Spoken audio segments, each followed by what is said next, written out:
Meu nome é André Facó, estou como diretor-presidente da Ambiental Ceará e da Ambiental Crato. O Ceará, até antes do processo de PPP, a gente tinha algo em torno de 30% de cobertura de esgoto, ou seja, a cada 100 casas, 30 tinham rede coletora passando em frente à sua casa, onde esse esgoto era coletado, era levado para uma estação de tratamento, retirado as impurezas e depois jogado no meio ambiente. Então, essa era o baseline, a linha de base, um pouco antes da PPP. Com o advento da PPP, a gente tem quase 2 anos de operação, 1 ano e meio mais ou menos de operação, a gente já conseguiu mudar um pouco dessa realidade. Ainda tem um baita de um desafio para a gente cumprir o que se chama de universalização do sistema de esgotamento sanitário, que é exatamente levar esse número de cobertura a 90%, ou seja, a cada 100 casas, 90 tem a rede de cobertura de esgoto. Mas a gente teve, por exemplo, como números do ano passado, ao longo desse 1 ano de operação, a gente teve quase 90 mil imóveis sendo atendidos pela rede coletora de esgoto. No estado do Ceará, dos 184 municípios, 152 a CAGES é que opera. A CAGES é que é a concessionária. Você imaginar, por exemplo, o que é uma concessionária. A Enel é a concessionária de energia, TIM, Claro, Vivo, concessionária de telefonia celular, a CAGES, concessionária de água e de esgoto, e no caso desses 24 municípios, a Ambiental Ceará é a concessionária de esgoto.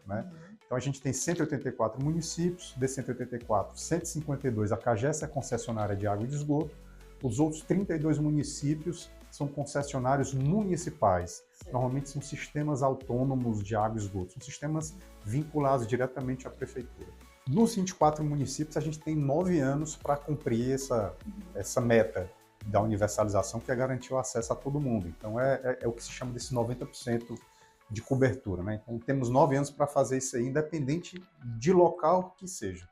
Logicamente, a gente vai partir de determinados municípios com uma infraestrutura já existente e outros, nada. Fortaleza tem 67% de cobertura. A cada 100 casas, 67 tem uma rede coletora passando em frente. Hoje esse número deve estar algo em torno de 70%. Mas a gente vai ter, por exemplo, Farias Brito, que não tem nada. A gente vai ter Santana do Cariri, que não tinha nada até a nossa entrada. Daqui a pouco também vai ter algo em torno aí de 60%. A gente vai ter Fortaleza, mesmo tendo esse número sendo em torno de 67%, 70% hoje, você vai ter determinados bairros mais periféricos que também não tem nada. Independente de que cidade, independente de que bairro, nós temos 9 anos para universalizar. E, logicamente, para cada local é uma estratégia diferente.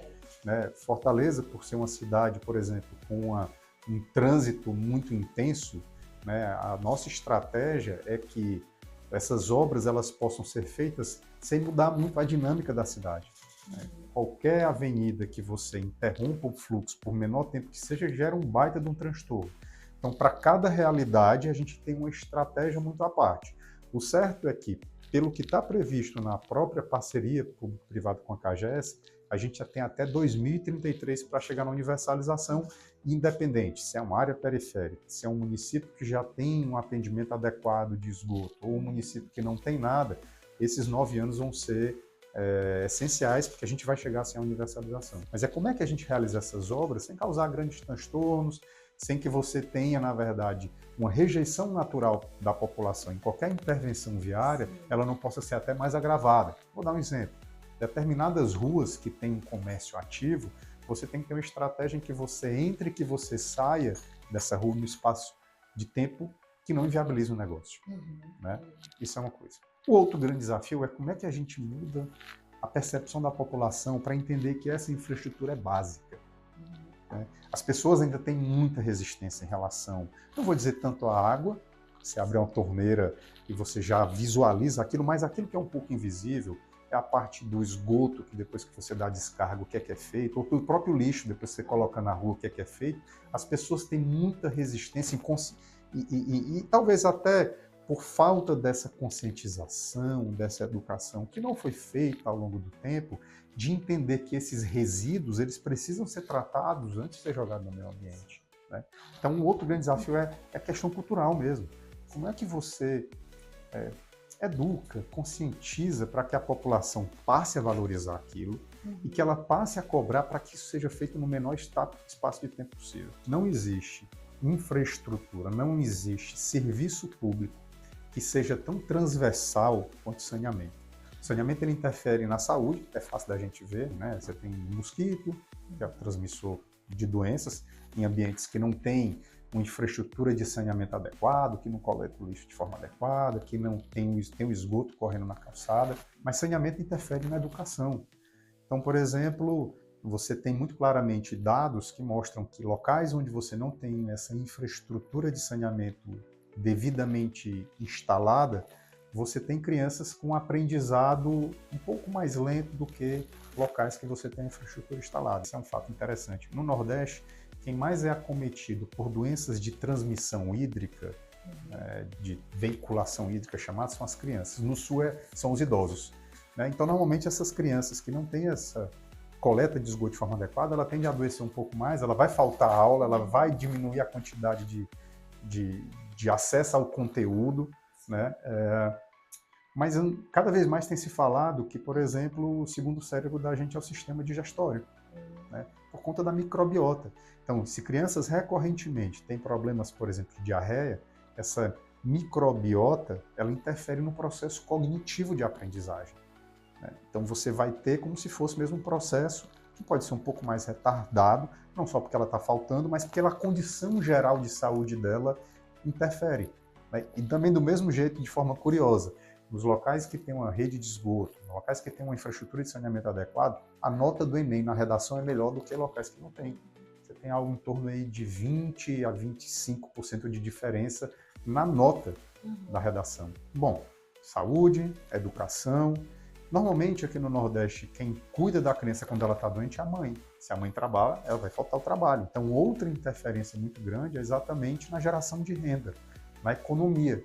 E a mulher ela é muito afetada nisso, né? Então, muitas vezes se fala que o trabalhador brasileiro ele tem uma condição, um nível de produtividade menor do que outros trabalhadores nos Estados Unidos, na Europa, e muito se relaciona isso à questão educacional, que tem um impacto muito grande, a questão de tecnologia, que tem outro impacto muito grande, mas a questão ambiental é muito forte. Então, absenteísmo e presenteísmo como sendo impactante nessa produtividade do trabalhador. Se a gente olha também outro ramo da economia, olhando muito a questão do Ceará, uma das indústrias mais fortes daqui é o turismo, né? E aí você tem um impacto direto no lançamento inadequado de esgoto, de lixo, por exemplo, nessa nossa orla. A gente vivencia em determinados momentos aqui, Fortaleza com orla belíssima, com 100% de esgotamento, e mesmo assim você tem problemas de balneabilidade. Então, um turista, ele tem alguns critérios de escolha para onde ele vai.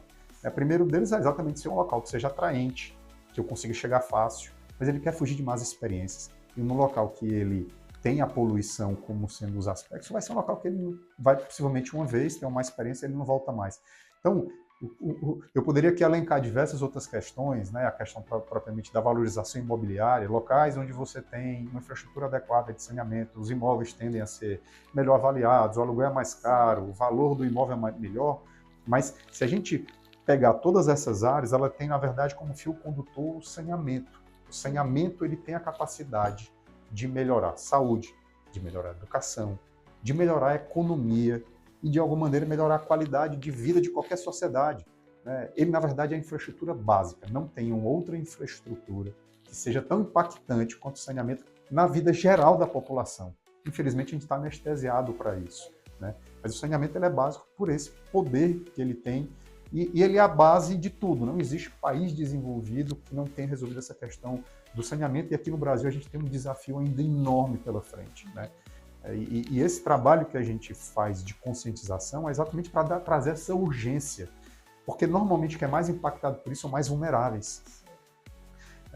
As pessoas que têm condição de comprar um remédio, né, mesmo tendo uma diarreia, ou ir a um médico, né, ou as pessoas que têm condição de ter outras soluções para lidar com seus dejetos, mas quem não tem essa condição financeira, por exemplo, de lidar com isso, são aquelas pessoas com simples diarreia vai agravar a ponto de ser internado, né? E é para exatamente resolver o problema dessas pessoas, resolver o problema dos mais vulneráveis, que esse projeto ele é tão urgente.